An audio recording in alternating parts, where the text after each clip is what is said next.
ಮೀನಿಡುವ.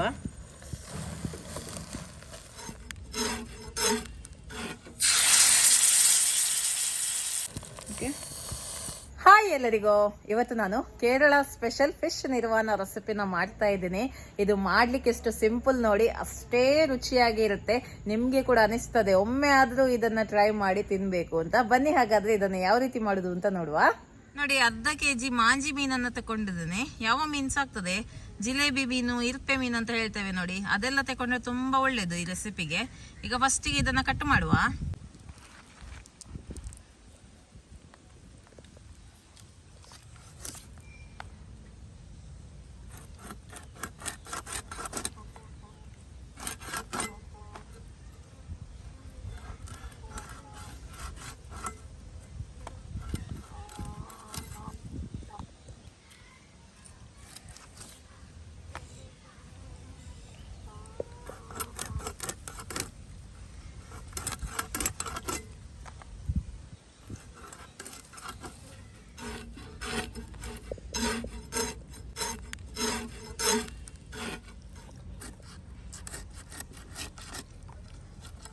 ನಿಮಗೆ ಕಣ್ಣು ಬೇಕಿದ್ರೆ ಇಡ್ಬೋದು ಅಥವಾ ತೆಗಿಬೋದು.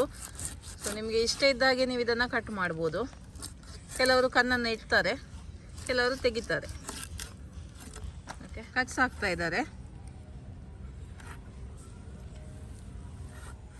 ನೋಡಿ. ಮೀನು ಕ್ಲೀನ್ ಮಾಡಿ ಆಯಿತು, ಒಳ್ಳೆ ರೀತಿಯಲ್ಲಿ ನೀರಲ್ಲಿ ತೊಳೆದಿದ್ದೇನೆ. ಹಾಗೆ ಇದಕ್ಕೆ ಕಟ್ಸ್ ಕೂಡ ಹಾಕಿದ್ದೇನೆ. ಈಗ ಇದಕ್ಕೆ ಮಸಾಲೆನ ರೆಡಿ ಮಾಡುವ. 3 ಟೀ ಸ್ಪೂನ್ ಅಚ್ಕಾರದ ಪುಡಿ, 1/4 ಚಮಚದಷ್ಟು ಅರಿಶಿಣದ ಪುಡಿ, ರುಚಿಗೆ ತಕ್ಕಷ್ಟು ಉಪ್ಪು, ಸ್ವಲ್ಪ ಹುಣಸೆ ಹುಳಿಯ ರಸ. ಚೆನ್ನಾಗಿ ಮಿಕ್ಸ್ ಮಾಡುವ. ಸಿಂಪಲ್ ಮಸಾಲ, ಶುಂಠಿ ಬೆಳ್ಳುಳ್ಳಿ ಪೇಸ್ಟ್ ಎಲ್ಲ ಹಾಕಲಿಕ್ಕಿಲ್ಲ ಇದಕ್ಕೆ. ಒಳ್ಳೆ ರೀತಿಯಲ್ಲಿ ಮಿಕ್ಸ್ ಮಾಡುವ. ಬೇಕಿದ್ರೆ ನೀವು ಲೈಮ್ ಜ್ಯೂಸ್ ಕೂಡ ಹಾಕ್ಬೋದು, ಹುಣಸೆ ಹುಳಿ ಇಲ್ಲ ಅಂದರೆ.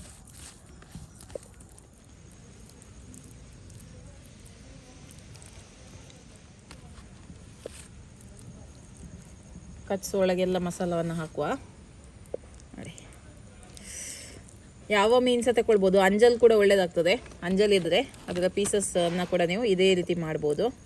ಒಳಗೆಲ್ಲ ಮಸಾಲ ಹಾಕಿ ಒಂದು 10 ನಿಮಿಷ ಇಟ್ಟು ಮತ್ತೆ ಇದನ್ನು ಫ್ರೈ ಮಾಡುವ. ಸ್ವಲ್ಪ ತೆಂಗಿನೆಣ್ಣೆ ಮೀನನ್ನು ಫ್ರೈ ಮಾಡಲಿಕ್ಕೆ.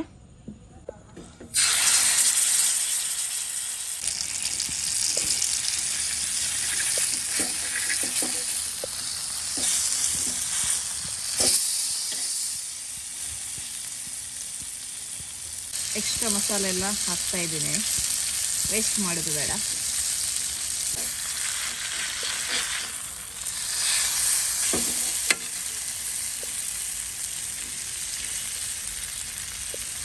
ನೋಡಿ, ಮೀನು ಒಳ್ಳೆ ರೀತಿಯಲ್ಲಿ ಫ್ರೈ ಆಗಿದೆ. ಇದನ್ನ ತೆಗೆದು ಬಿಡುವ. ಓಕೆ, ಈಗ ಫಿಶ್ ನಿರ್ವಾಣ ಮಾಡುವ. ಈ ಥರ ಮಣ್ಣಿನ ಪಾತ್ರೆ ತಗೊಂಡಿದ್ದೇನೆ. ಯಾವ ಪಾತ್ರೆ ಸಹ ತಗೊಳ್ಬೋದು. ಈ ಥರ ಬಾಳೆ ಎಲೆಯನ್ನು ಇದರ ಒಳಗೆ ಇಟ್ಟಿದ್ದೇನೆ. ಓಕೆ, ಸ್ವಲ್ಪ ತೆಂಗಿನೆಣ್ಣೆ ಹಾಕ್ತಾ ಇದ್ದೀನಿ, ಕರಿಬೇವಿನ ಸೊಪ್ಪು ಸ್ವಲ್ಪ, ಮೀನಿಡುವ. ಇದಕ್ಕೆ ದಪ್ಪ ತೆಂಗಿನ ಹಾಲನ್ನು ಹಾಕಬೇಕು. ಓಕೆ, 3/4 ಕಪ್ ಅಷ್ಟು ಹಾಕ್ತಾ ಇದ್ದೀನಿ. 3 ಹಸಿಮೆಣಸಿನ್ಕಾಯಿ,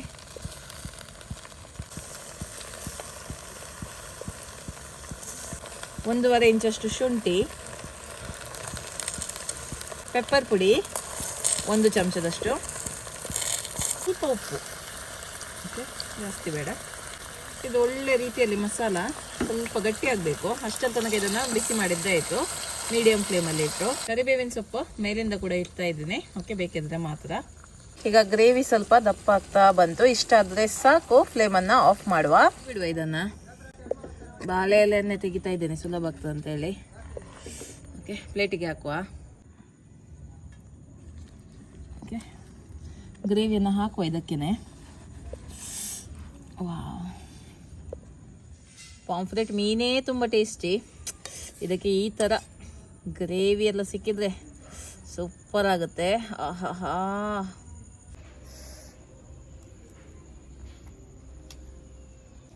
ಸ್ವಲ್ಪ ಖಾರ, ಸ್ವಲ್ಪ ಸ್ವೀಟ್ ಫ್ಲೇವರ್ ಬರ್ತಾ ಉಂಟು ತೆಂಗಿನ ಹಾಲಿದ್ದು. ಮೀನಂತೂ ಒಳ್ಳೆ ರೀತಿಯಲ್ಲಿ ಫ್ರೈ ಆಗಿದೆ. ಪಾಂಫ್ರೆಟ್ ಮೀನು ನಿಮಗೆ ಗೊತ್ತೇ ಇರ್ಬೋದು, ತುಂಬ ಟೇಸ್ಟಿನೇ ಇರುತ್ತೆ, ಅದು ಕೂಡ ಬ್ಲ್ಯಾಕ್ ಪಾಂಫ್ರೆಟ್.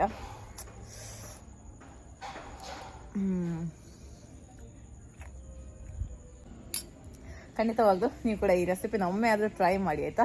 ಮತ್ತು ನಿಮ್ಮ ಅಭಿಪ್ರಾಯವನ್ನು ನನಗೆ ತಿಳಿಸಿ. ಓಕೆ, ಬಾಯ್.